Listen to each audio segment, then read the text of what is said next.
하나님 우리 아버지와 주 예수 그리스도께서 은총과 평화를 여러분에게 내려주시기를 빕니다. 2026년 사순절이 시작되었습니다. 사순절은 제 수요일을 시작으로 부활절 전 40일간 예수님의 광야 금식, 사탄의 시험, 고난, 삶과 죽음을 묵상하며 경건하게 보내는 기독교의 전통 절기입니다. 기독교의 핵심인 예수 그리스도의 부활을 준비하는 절기로서 이 기간에 금식, 기도, 절제, 회개, 나눔을 통해 신앙을 성찰했습니다. 중세 유럽에는 금육일로 지정을 하기도 하고 이 생선 외에 육류를 먹지 못하는 시절이 있을 정도로 경건 훈련을 강화했던 적도 있었습니다. 심지어는 부부간의 성관계도 금지하던 시기도 있었죠. 말씀드린 대로 사순절은 우리 삶에 대한 이 성찰에 집중해야 합니다. 곧 우리 삶을 즐겁게 하는 것들을 덜어내면서 말입니다. 그런데 오늘날 현대인들은 쾌락과 향락, 이훈과 소비의 영혼을 강탈당하는 시대에 살고 있습니다. 우리는 이런 시대에서 사순절의 의미와 전통을 지켜낼 수 있을까요? 여기 어떤 분들은 왜 삶 속의 유의를 덜어내야 하는지가 이해되지 않는 분들도 계실 겁니다. 인생의 낙이라고 생각하는 것들을 줄여야 한다는 게 좀처럼 쉬운 일이 아니기 때문이겠죠. 그러나 성경이 제시하는 하나님 나라를 우리가 이곳에서 경험하는 것은 이 세속의 즐거움을 줄여 나가야지만 경험될 수 있는 것들입니다. 성경은 그것을 우리에게 가리키고 있다는 것입니다. 그 토대가 예수 그리스도의 십자가와 부활이라는 것을 말입니다.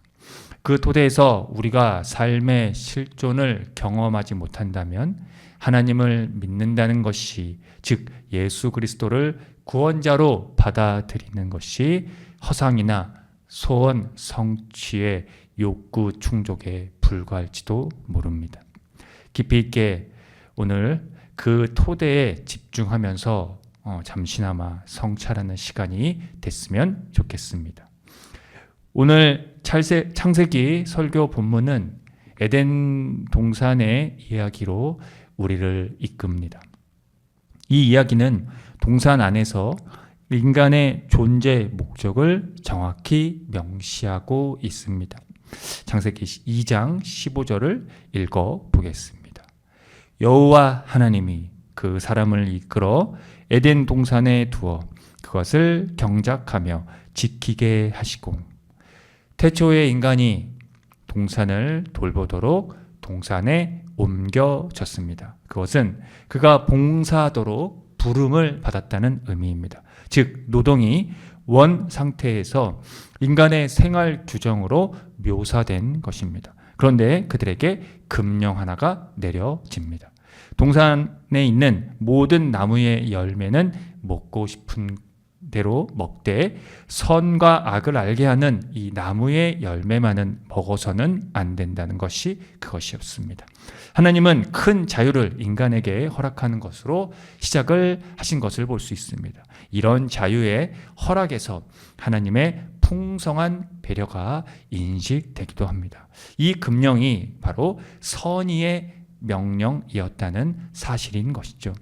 인간이 아주 자유롭게 유혹받음 없이 어떤 금령에 의해서도 한정됨 없이 활동할 수 있는 이 영역의 제한도 없었다는 것입니다. 오직 하나의 나무만이 그 중에서 제외된다는 것을 빼고 말입니다. 그런데도 인간이 만족하지 않고 이 나무의 열매까지 먹었다고 하는 것은 인간의 탐욕이 얼마나 지나친지를 여실히 보여주는 대목이라 할 수 있습니다.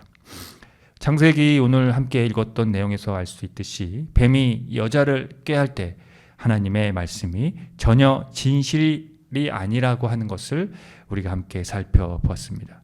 그의 주장이 그런 것이었습니다. 열매를 먹는 날에는 절대로 죽지 않고 눈이 밝아져 하나님처럼 되어서 선과 악을 알게 된다고 말입니다. 뱀의 주장에 설득당한 여자가 이제 나무의 그 열매를 보니 먹음직하고 보기에 탐스러운 야성적이고 심미적인 층도를 느끼기 시작합니다. 최고의 결정적인 유혹을 느끼게 된 것입니다. 그 후 유혹당한 여자는 곧 유혹하는 여자가 되어 아담을 이 선과 악을 알게 하는 이 열매를 먹게 만듭니다.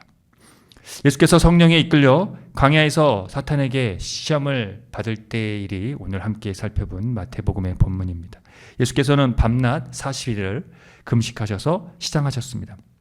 그때 시험하는 자는 예수님을 유혹했습니다. 첫째는 하나님의 아들이여든 명하여 이 돌들을 떡덩이가 되게 하라. 둘째는 하나님의 아들이여든 성전 꼭대기에서 뛰어내리라.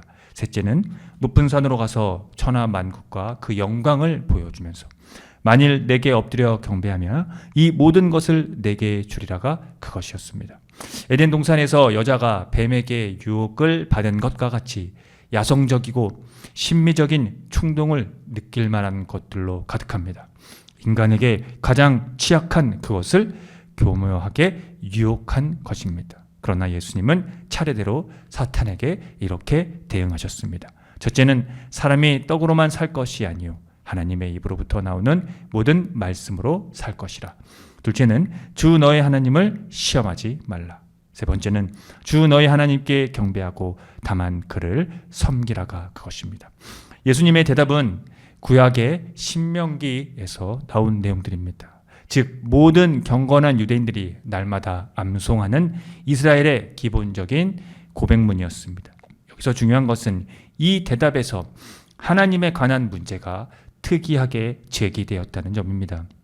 하나님은 자기 자신을 위해서 하나님을 이용하라는 유혹을 완전히 거부하고 자기의 전생애와 죽음을 하나님께 맡기는 그러한 자 안에서 우리와 만나신다는 것입니다. 그러므로 하나님은 인간의 한계를 넘어서려는 유혹, 즉 하나님과 같아지려 하며 돈과 힘을 소유하고 업적을 쌓아두려고 하는 유혹을 거부하며 이렇게 함으로써 자신이 진정한 인간임을 증명하였던 그러한 인간 안에서 우리와 만나신다는 것입니다.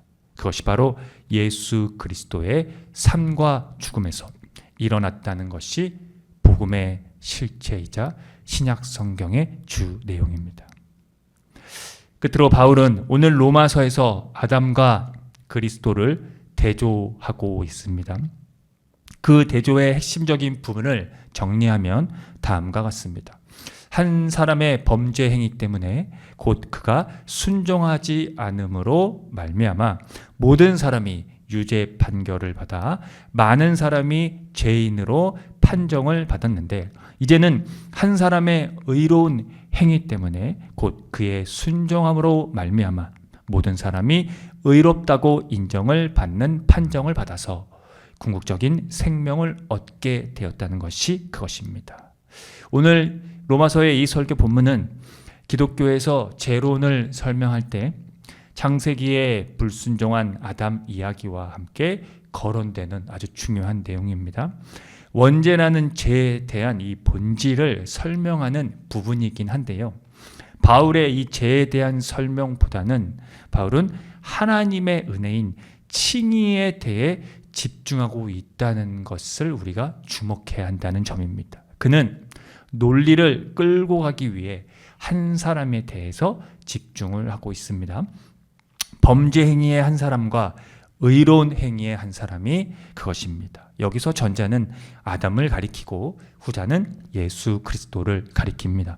앞서 말씀드린 대로 범죄 행위의 아담이라는 그 한 사람으로 죄가 세상에 들어왔고 그 죄로 말미암아 죽음이 들어온 것 같이 모든 사람이 죽음의 지배를 받게 되었다고 하는 것이 그의 논리입니다. 그러나 하나님께서 은혜를 베푸실 때에 생긴 일은 아담 그 한 사람이 범죄했을 때의 생긴 일과는 같지 않다는 것이 그것입니다. 한 사람의 범죄로 많은 사람이 죽었으나 하나님의 은혜와 예수 그리스도 한 사람의 은혜로 말미암아 선물은 많은 사람에게 더욱더 넘쳐나게 된다는 것이었죠. 아담과 그리스도의 대조가 이렇게 극명합니다만 바울은 아담이 장차 오실 분의 모형이라고 했습니다.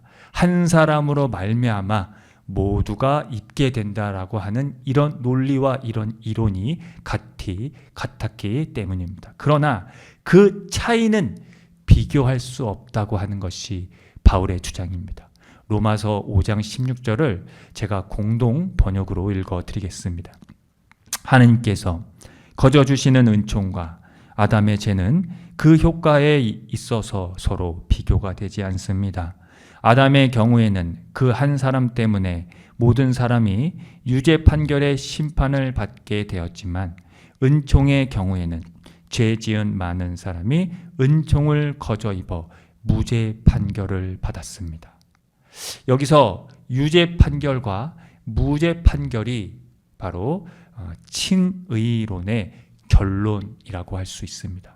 아담이라는 한 사람의 범죄 때문에 한 사람으로 말미암아 죽음이 왕 노릇하게 된 이 유죄 판결을 받게 된다면 은혜와 의의 선물을 받는 사람들은 예수 그리스도 한 분으로 말미암아 생명 안에서 왕 노릇을 하게 되는 무죄 판결을 받게 된다는 것입니다. 사랑하는 성도 여러분, 한 사람 예수 그리스도의 공로로 넘치는 은혜를 입었으니 하나님과 올바른 관계를 거저 얻었다는 그 사실에 여러분의 영혼을 집중시키십시오. 그 하나님의 은총의 힘에 휩싸이게 될 것입니다. 그때 인간의 한계를 넘어서려는 유혹, 즉 하나님과 같아지려 하며 돈과 힘을 소유하고 업적을 쌓아두려고 하는 유혹 따위에 절대로 여러분의 영혼을 빼앗기지 않게 될 것입니다. 사망이 한 사람을 통하여 왕노릇을 하는 시대는 사라지고 생명으로 생명의 나라에서 생명 안에서 왕노릇을 하며 죄와 죽음을 극복하는 그 시대를 맞이하게 될 것입니다. 믿음으로 말미암아 하나님으로부터 그리스도 안에서 의로움을 얻는 사람은 말입니다. 아멘. 함께 기도합니다.